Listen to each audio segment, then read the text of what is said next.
चाहे आप ट्रेडर हो या फिर चाहे इन्वेस्टर हो, तो आपको जब भी आप ट्रेड करते हो या फिर इन्वेस्ट करते हो, तो आपको जो है कुछ अमाउंट जो है ब्रोकर को पैसा देना पड़ता है, जिसको ब्रोकिंग चार्जेस कहते हैं। उसके साथ ही साथ और भी चार्जेस लगते हैं जो कि अभी हम जानते हैं। सो एंजल वन में जो है ब्रोकिंग चार्जेस के साथ साथ जो है जो अदर चार्जेस होते हैं वो आपको डायरेक्ट दिखा ही नहीं देता। सो जो बिगिनर होता है स्पेशली उसको पता ही नहीं रहता कि कितना ब्रोकिंग चार्जेस लगता है, उसके साथ ही साथ अदर चार्जेस कितने लगते हैं। तो अभी हम उसको डिटेल में जानने वाले हैं। सो हेलो गाइस, मैं हूं लिंगम हरीश और आपका स्वागत है दी true investor YouTube channel. So guys, अब हम देखने वाले हैं ए टू जेड चार्जेस के बारे में।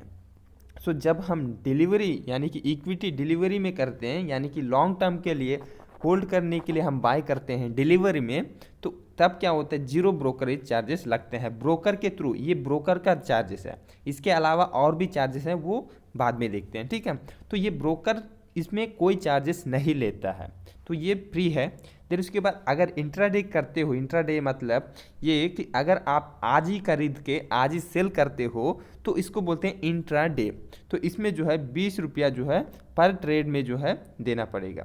पर ट्रेड मतलब ये, जब आप इंट्राडे ट्रेड करते हो तो बाई जब करते हो तो आपको 20 रुपया देना पड़ेगा, और उसको सेल करोगे तब भी जो है आपको 20 रुपया देना पड़ेगा। तो टोटल जो है 40 रुपीज़ जो है अगर इंट्राडे करते हो तो सिर्फ ब्रोकिंग चार्जेस देना पड़ेगा। ये और भी चार्जेस है, इसके अलावा और भी चार्जेस रहेगा, सिर्फ ब्रोकिंग चार्जेस ही आपको 40 रुपया लगेगा।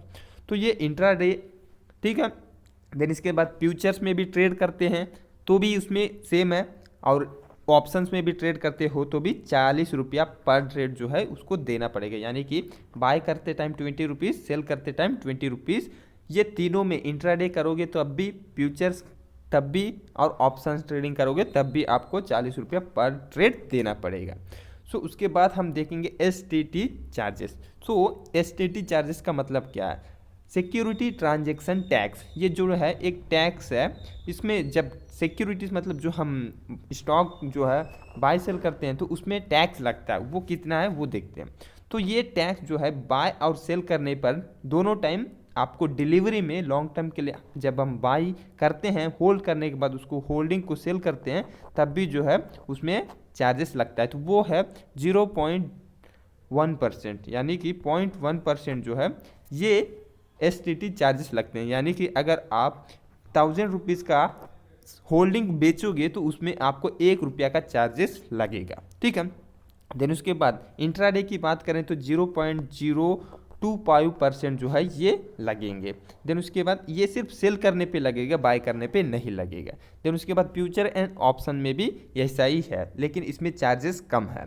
तो ये 0.01% है सेल करने पर ही। और ये ऑप्शन में क्या होता है, जब हम बाय करते हैं तो उस टाइम क्या होता है, हमको प्रीमियम देना पड़ता है। मतलब हम जब कोई भी स्टॉक होता है तो 50 रुपया का स्टॉक है तो डिलीवरी में खरीदते हैं तो 50 रुपया देना पड़ता है। लेकिन जब हम ऑप्शन खरीदते हैं तो उसमें क्या होता है, कुछ अमाउंट प्रीमियम देना पड़ता है। यानी कि 50 रुपया का है तो हमको 5 रुपया देना पड़ता है, इसको प्रीमियम बोलते हैं, ठीक है।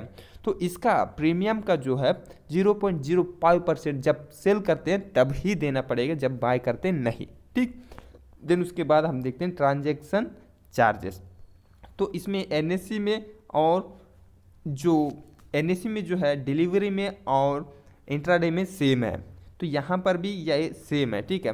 देन इसके बाद अब देखें तो NSE में सेम है, बट BSE में जो है यहाँ charges as per the script group changes, यानी कि ये जो है चेंज होते रहता है, हर टाइम सेम नहीं होता चार्जेस, ठीक है। देन उसके बाद यहाँ पर ट्रांजैक्शन चार्ज में देखें तो फ्यूचर में भी आप देख सकते हो NSE पे तो 0.00185 on total turnover value. Total turnover value मतलब क्या होता है, तो अगर आप 5 लाख रुपया जो है उसको यूज करके ट्रेड करते हो फ्यूचर में तो ये होता है टर्नओवर वैल्यू। मतलब आपने जितना टोटल अमाउंट लगाया है उसका इतना परसेंट आपको देना पड़ेगा charges, transaction charges. So then उसके बाद ऑप्शन में देखिए, ऑप्शन में प्रीमियम वैल्यू का 0.05% देना पड़ेगा, ठीक है। तो आप आई होप इसको समझ गए होंगे। देन उसके बाद डीमेट ट्रांजैक्शन और DP चार्जेस। तो इसमें क्या होता है, जब हम डिलीवरी में एक बाय करते हैं तो डिलीवरी में बाय करने वाले स्टॉक जो है वो अपने डीमेट अकाउंट में स्टोर होता है, ठीक है। इसके लिए स्टोर होता है तो डीमेट अकाउंट जो है चार्ज करता है, उसी को बोलते हैं डीमेट ट्रांजेक्शन यानी डीपी चार्जेस। तो इसको सिर्फ डिलीवरी में जो है अपने को 20 रुपया लगेंगे, क्योंकि इसमें जब हम स्टॉक बाय करते हैं डिलीवरी में तो वो डीमेट अकाउंट में स्टोर होता है, लेकिन जब इंट्राडे करते हो या फिर फ्यूचर्स में ट्रेड करते हो, ऑप्शन में ट्रेड करते हो, तो वो अपने डीमेट अकाउंट में नहीं आता है, जिसके वजह से कोई चार्जेस नहीं लगेगा। ये सिर्फ लगेगा 20 रुपया लगेगा सिर्फ सेल करने पर, ठीक है। जब होल्डिंग रखे हो डिलीवरी में आपने कभी बाय किया है, ठीक है, बाय करने पर कोई चार्जेस नहीं लगेंगे, लेकिन इस होल्डिंग को आपने सेल करते हो तो उस टाइम आपको 20 रुपया चार्जेस लगेंगे, ठीक है। देन उसके बाद जीएसटी जो है 18% लगेंगे, जो कि brokerages, DP, transaction charges, SEBI charges, इन सभी चार्जेस के 18% लगेंगे, ठीक है। लेकिन इसमें क्या होता है, फ्यूचर, इक्विटी एंड ये इंट्राडे में सभी में जो है यहाँ पर डीपी चार्जेस नहीं होता, बाकी सब सेम होता है। क्योंकि डीपी चार्जेस इसीलिए नहीं होता क्योंकि ये डीमेट अकाउंट में स्टोर नहीं होता है, तो इस चार्जेस को यहाँ पर नहीं रखा गया। देन उसके बाद सेबी जो है, सेबी का काम ये रहता है कि जब भी स्टॉक मार्केट में जो है कोई गड़बड़ी ना हो, कोई फ्रॉड नहीं हो, इसके लिए जो है सेबी जो है रेगुलेटर का काम करता है, यानी कि कोई गड़बड़ी नहीं होने का काम करता है। तो ये निगरानी रखने वाला है, तो ये भी कुछ चार्जेस लगेंगे। तो ये चार्जेस 1 करोड़ अगर आप लगा रहे हो इक्विटी, चाहे डिलीवरी में ले रहे हो, इंट्राडे में ले रहे हो या फिर फ्यूचर ऑप्शन, ये सारे में 5 करोड़ अगर आप 1 करोड़ अगर आप यूज़ कर रहे हो पैसों को बाय करने में या फिर सेल करने में, तो उस टाइम आपको 5 रुपया देना पड़ेगा, यानी कि 1 करोड़ पे 5 रुपया देना पड़ेगा। देन उसके बाद स्टाम्प ड्यूटी का भी चार्जेस रखता है। तो इसका टर्नओवर का टोटल वैल्यू का बायर का जो 0.01% जो है ये लगेंगे डिलीवरी में। देन उसके बाद इंट्राडे की बात करें तो 0.003%, ठीक है, टर्नओवर वैल्यू का। इसमें 0.002% एंड 0.03% जो है ऑप्शन में लगेंगे। इसके अलावा आपको चार्जेस, अगर आप यहाँ पर देखना चाहते हो कि ये चार्जेस क्या होता है, उसको पॉज करके देख सकते हो।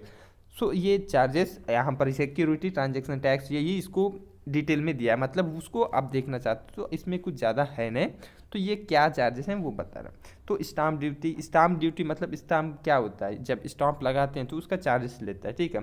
इसके अलावा एनुअल मेंटेनेंस चार्जेस लगते हैं। एनुअल मेंटेनेंस चार्जेस मतलब जब आप कोई ऐप, ब्रोकिंग ऐप यूज कर रहे हो, यानी कि अभी हम एंजल 1 का देख रहे हैं, तो इसका मेंटेनेंस होता है, उसके लिए 450 रुपीज़ जो है एनुअल मेंटेनेंस चार्जेस लगते हैं।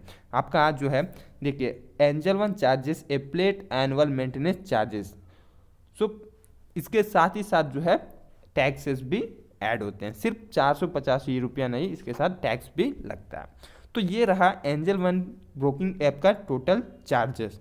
आई होप आपको ये अच्छे से समझ आ गया होगा। अगर आपको पसंद आता है, आपने अभी तक इस वीडियो को देखा है, तो एक लाइक तो ज़रूर बनता है, और चैनल को सब्सक्राइब करके बेल आइकन को दबाना ना भूलें। Be careful, be safe, bye bye, take care.